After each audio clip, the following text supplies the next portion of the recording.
So, like I said, I'm head of IT at FMI, head of informatics. Some of you have probably seen some of these slides before, because I've given this talk before. But I like to say coping with large life science data sets. It's not, because I don't think I've met a single person who's worked this out yet. And I'm just honest about it. And I always talk about, I'm honest and I tell you we have problems. I'm not going to cover over it and say everything's just working fantastic. Because as soon as you fix one problem anyway, there's a next level of the problem, or there's a new instrument or something like that. And in the old days, people walk up to me, they go, Dean, I've got a really big data set. And I'm like, oh, really? And then they go, and nowadays they walk up and say that, and I go, what is it? And they go, genomics data. I'm like, oh, that's easy. Like, no problem. Don't even bother me. But really the data sets that are really the challenge now are light sheets and all these other things. And it's really a challenge because the vendors don't even know how to cope with it themselves because they're offering the equipment, but you really need the whole solution, kind of what Lauren mentioned. And that's why I call it from acquisition to archive, really. So to introduce FMI a little bit, so welcome to FMI. FMI is I didn't know about it when I came here about 17 years ago, but I was telling people I was going here, and they're like, oh, that's really famous. I was like, oh, okay. I was from the States.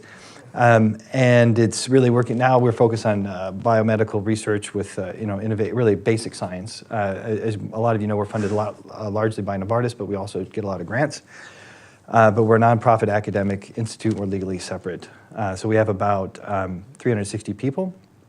And we have a lot of technology platforms. I think it's fantastic at this institute because I joke and say I have to see the core facility people every day, so I have to get along with them. I can't hide in another building or another continent like you can at Novartis. It's really a great place to work, and we have a really great spirit here, and we really all collaborate and work together and work as peers, and I love that.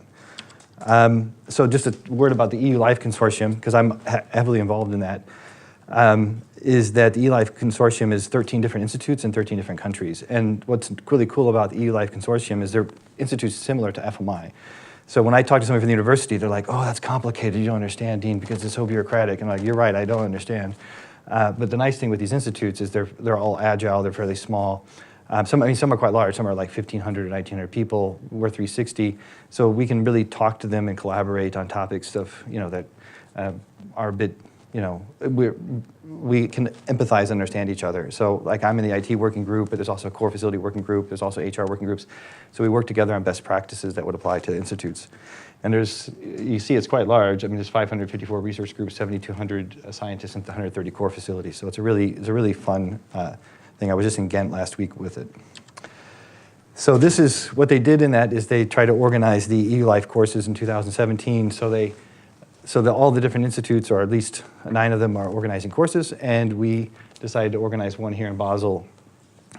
So you are here on the data workflow and imaging.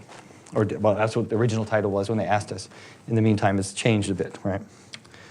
So, but in that context as well, just to let you know, that a lot of the work I'm going to talk about today has been done in the context of a project called Enhancer that was set up, which is a really great project because it involves collaboration across a lot of the large science IT units within Switzerland. So you have, ETH, I don't want to mention them all, but ETH, EPFL, Vitalité. And what's great is we get on the phone about once a week or every other week, and we talk about problems we have and how we can work together and say, oh, we've already figured this out, so we can help FMI. And what's great is we actually get funding to help each other. So if there's a solution that ETH has and FMI needs, I can ask them to help, and they're actually funded to do that, or vice versa. I'm always humbled when FMI can actually go help somebody like ETH or Unibos or PSI. So it's really a great project, and I think if you're at these institutes, or organizations, you should really reach out to those facilities and come to them with your problems, and then they will come to us and they'll talk to us and say, okay, how can we collaborate? So if there's topics you see here, you can reach out to me, that I present today, you can reach out to me, of course, and then we'll hook back up to your organization, or you can come to me the other way. So definitely take advantage of this platform. We're really excited, and it's a lot of fun to do that project. So what I'm going to show you today, because I'm honest, is I categorize things because I don't want to BS people too much about how great we are and how far we are, and we've figured this all out, is that I categorize things as production, meaning we're doing it, migration means we're moving it, and under construction means we're developing it, okay? So I'm not going to show you a slide and say it's done yet. So at the FMI for years, I made some mistakes, and we bought a storage system. It was really brilliant and a beautiful architecture, but everybody complained it was too slow. So it's really a great system. It's very secure and very safe. But then I realized when we, from all the feedback is that we just need to get something that's really fast because that's what people want.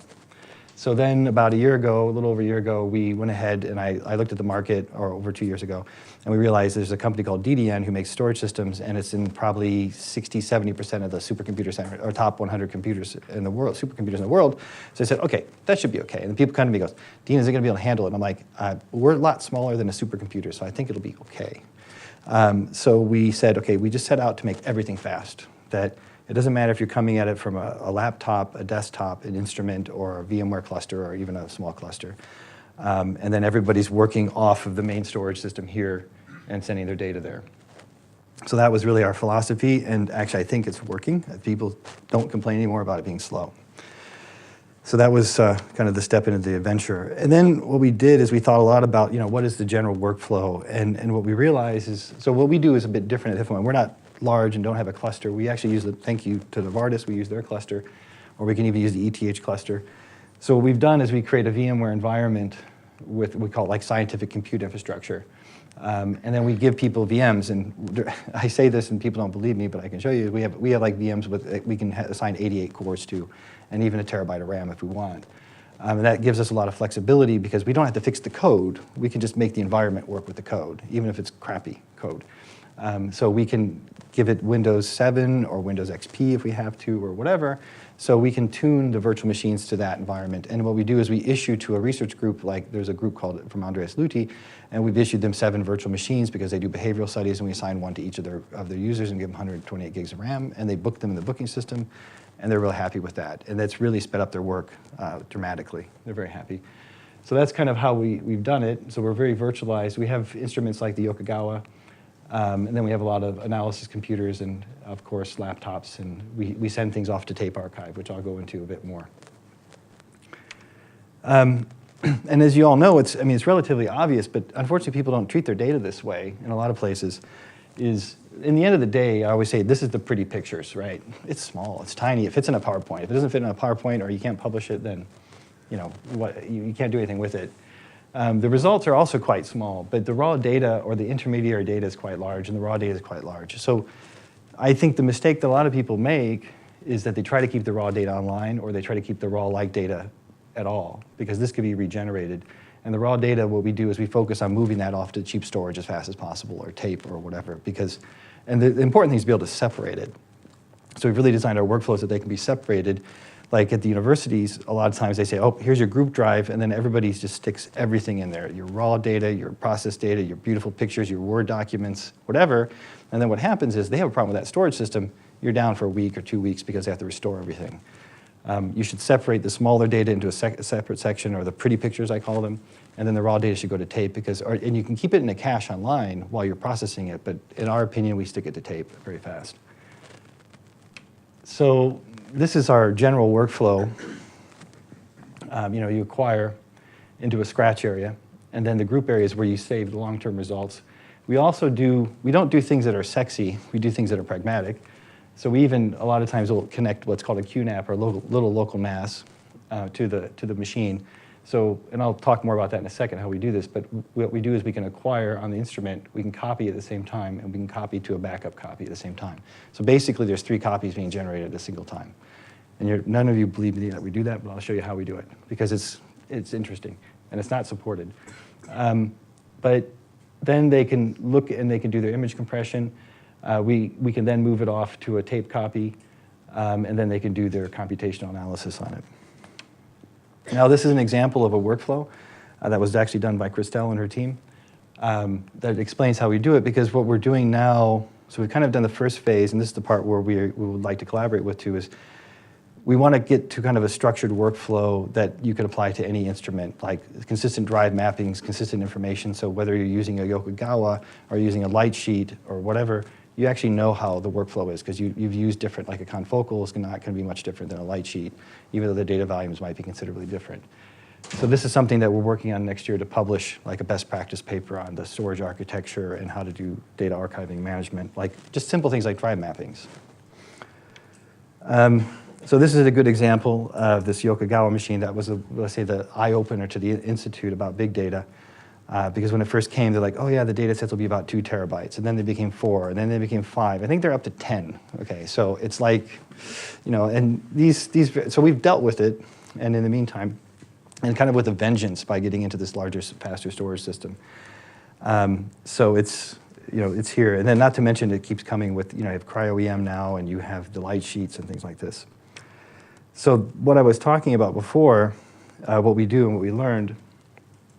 This is, like I said, not supported, and your vendors will yell at you. But what we do is we put in a lot of internal SSD into the instruments, even though, like I said, the vendors will not tell you not to do that. So in some cases, we have 10 or 12 terabytes of SSD into them. But it could be as little as 1 terabyte or 2 terabytes into like some behavioral study ones. And then we have a script and a process that will actually copy it to the cluster and copy it to the archive at the same time.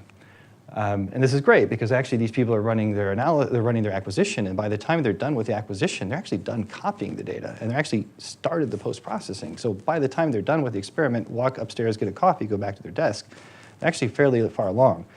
And we've taken this in some groups where what they used to do is they would acquire 1 week, and then they would, the next week, copy, analyze. And we were able to shift that group that they can actually collapse all their work into a single week versus kind of spreading it across 2 weeks. And actually, then they could actually merge data sets into larger data sets because we could provide them these massive VMs with a lot of RAM. And they were extremely happy to actually get better results because then they could run all the analysis at one time and do comparisons. So this is really a useful technique. And we've developed a little scripting process. We have a couple tools now, one from FAME and one from us, from IT. But we have a tool. I always joke and say you don't really associate robocopy and high-performance storage together, but actually it works. So it doesn't have to be sexy. It just has to work. So we have scripts, and it's fairly simple where you can just double-click, and then you can make multiple copies at one time. And an SSD can handle 600 megabytes per second. And oftentimes from an instrument, hopefully, usually you're not getting more than 100 megabytes per second. So this is fine. This is working. And I'm talking about all kinds of unsexy tools and pragmatic tools that we use for things, just to give you ideas of how we deal with it. So we developed, because the data sets are extremely large, we developed a self-service SFTP tool that people can create SFTP accounts to transfer the data, because a lot of people are like, oh, I'd like to have a drag and drop type thing, but when you're dragging and dropping multiple terabytes, it doesn't really work that well, okay? So it's actually better to just use some pragmatic tool, and most people can figure out FileZilla, and that works quite well. So we set up a self-service form in our intranet, because we don't want them to have SFTP accounts that they have forever. So we expire them, and they can extend them if we need to. Then they can move some data out that they want to transfer to a collaborator or something like that. And then this is a tool we developed for, actually we developed in collaboration with a person named Tobias Oedeker, who is from ETH. It's an open source tool now for just giving reporting on disk utilization. It was funny, I was one time talking to Unibos, and they're like, well, how do you do it, Dean? And I said, oh, we use this DU2RRD tool. And they said, oh, we do too. And I didn't know, actually, they had found it, and they downloaded it and installed it on their cluster, so maybe they're still doing it. But now we have to move this over to the new storage system. So whenever you see this kind of move icon, means we're still in the process of migrating from our old system to this new high-performance system. And the size, I didn't mention that, so the current size is 1 petabyte. We filled it to about 600 terabytes already this year, and now we're adding another 500 terabytes to it at the end of this year. So every year we expect, I said, just plan to write me a check for about 500 terabytes to a petabyte every year. And then we also developed a tool for quota management. I mean, it sounds silly, but so all of our data areas, from a click, when we get a warning on a quota, we can quickly update the quotas and extend it. And what always happens in every place, I joke and say, people are like, but Dean, you have a large storage system. Why are you giving me a quota? And I say, well, if I give you, if you want to find the bottomless pit, my biggest concern is that FMI people always try to find the bottom, okay? So we always set a quota, okay? Even if it's a high quota, we give them a quota. So then they hit it, and then the nice thing is what we do is we send them an email saying, okay, you hit your quota, you're getting close to your quota. And that's fine, that's probably what most people do. But then oftentimes if you don't tell them, well, what data am I full on, they'll start going into the network drive and start doing a find on all their files, and the network system starts, or the storage system starts to fall over because they're trying to figure out what data they need to get rid of. So we already thought about that. So we send them a nice graph and say, okay, here's your data. Here's your hot data, your cold data, and then they can look at it. and then they can determine which data they would like to archive, and then we help them with the archiving.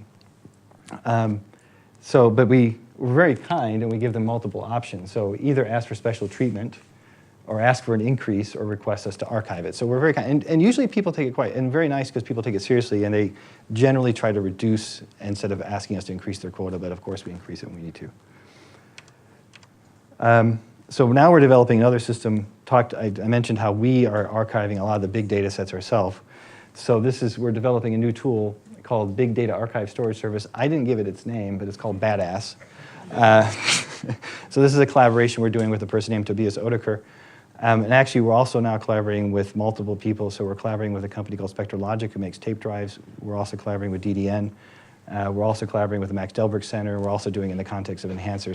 And I'm presenting the results in July 1st in Ghent. So it's going to happen. And basically, we're developing a tool that is a self-service tool for archiving of large data sets. We're trying to make sure we don't reinvent this, but I don't know one, but it's really a self-service one that the users can go grab their data, move it off.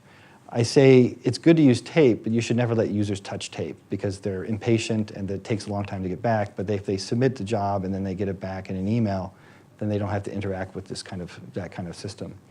So this is something we're working. If this is something you'd like to collaborate with us on, let us know because we can do it maybe in the context of the Enhancer project between the institutes or universities and stuff.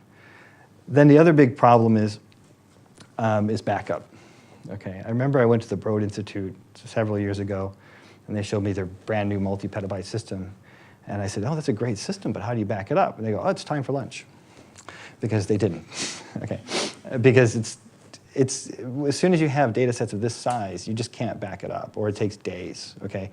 Or there's some things called incremental. IBM has a thing called incremental forever, and I call it restore forever, because you just think about it, okay? Yeah, you could back it up, but you're never going to get it back, okay? It's going to take you years, okay? So it's really important to think about that, and that's why we have this whole archive strategy. We want to get this raw data off the disk. We want to move it to tape, because more than likely you're not going to look at it again, and in case you need it, you're willing to usually wait for it. So no need to keep it as a liability around your neck that you have to restore it, because usually when you restore a system, you can't say, oh, that's the important stuff, that's the not important stuff, and in the end of the day, probably 5% of a multi-petabyte system is important. So, and there's no way of prioritizing that. So it's best is to archive or move things off as fast as possible. So we have, like I said, the Scratch, which is large, the groups areas, which are smaller, so they should do all their work in post-processing here. We actually sync this off-site daily. How many terabytes do you do a day, Enrico, now? We can do up 100 terabytes a day. So, with a 20G. Okay, so it's fast. But we also then, this is what we're still finalizing. We really focused on making it fast, but we didn't finish one part of it yet. But it's safe, there's snapshots. But now we're going to have an off-site backup about 40 kilometers away, so we could restore over a longer period of time. Now, right now, we could get data back after about a month or so. But then we can get back further even. And then also for backup, a really important thing is that I once had somebody hired in my group that he went on vacation, and then I realized that about a third of our backups, I shouldn't tell that for my people, a third of our backups were not running for like 3 months. And then I was like, cool, okay. He doesn't work here anymore. So what we did then, we implemented a process that every day we get a report that really looks across all of our systems and looks to see if there's a backup. So this one says, hey, everything's cool, no backup issues were found. This one says, hey, all the VMs are protected, because it's very easy for somebody to set up a VM, but actually forget to install the backup software. That can happen, okay? And then you find out like 3 months later when you need it, okay? But this one, for example, they saw an error, and we also look at the metadata, but it's much longer. And then actually what we do is then every day, 2 people in the team countersign that they fixed or addressed any issues to make sure the backups are working.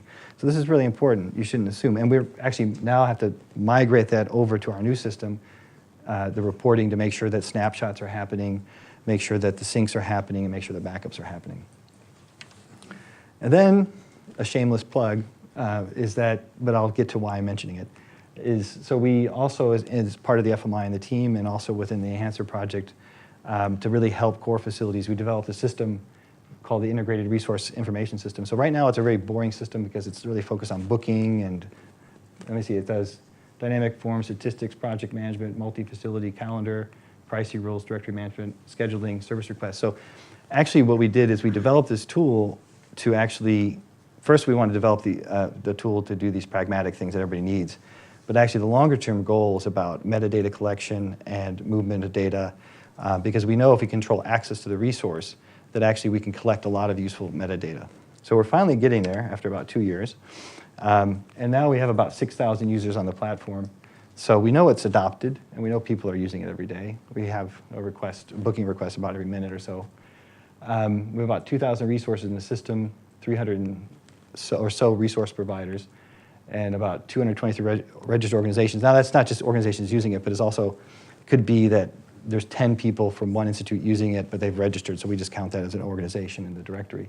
And then it's actually, we have emails from Qatar, Colombia, Singapore, who are interested in the system. So Helsinki is a project. So what we did now is we're starting to bring it together for this data management side is we have an agent that installs on the computer that makes sure that the people have booked it or reserved it properly. And we can track the time, we can see if they showed up, all these other things. And now we're going to start this next year extending it because when somebody books an instrument, we know a lot of information. We know who they are, we know what instrument it is, we know the date, the time. We can force them, actually Novartis has a very clever thing, is they don't let you book an instrument unless you actually annotate the last experiment. That's a brilliant idea. So you can, so I learned that, that along the way that we did really cool data management schemes but nobody used them. But we learned if we can control the access that we can force people, because when they submit a project to you, they submit a lot of information about that project, and if we can just stick it into that directory so when you look back at it in 5 years, you're like, what the hell is this? Because we all know when that person leaves, all the information's gone. So that's what we're going to do, and then build in this tool for the synchronization of the data for the post-processing and things like that as well into that tool. So that's kind of our future direction with that tool. So anyway, long story short, it's a pity there's so much wheel intervention because there's a lot of the stuff that we're doing that all of us have to do. We need to improve the tools for life sciences research, and we're happy to learn and work with others to get these tools into place because FMI's mission is to also, I say, 1 is to do good science, 2 is to bring people to the region, and 3 is to make science better. So since I'm an IT guy, actually a failed scientist, failed chemist to be more accurate, is that one thing we do is develop tools like we did the IRIS tool or the talks that we give about data management is to help make science better because that's good for Novartis.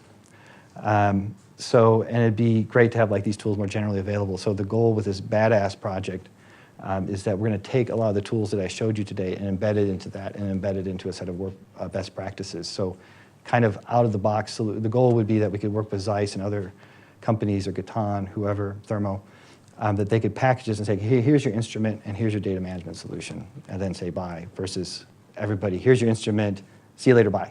And then you don't know how to handle it. So that's where we're at. So thanks for your time.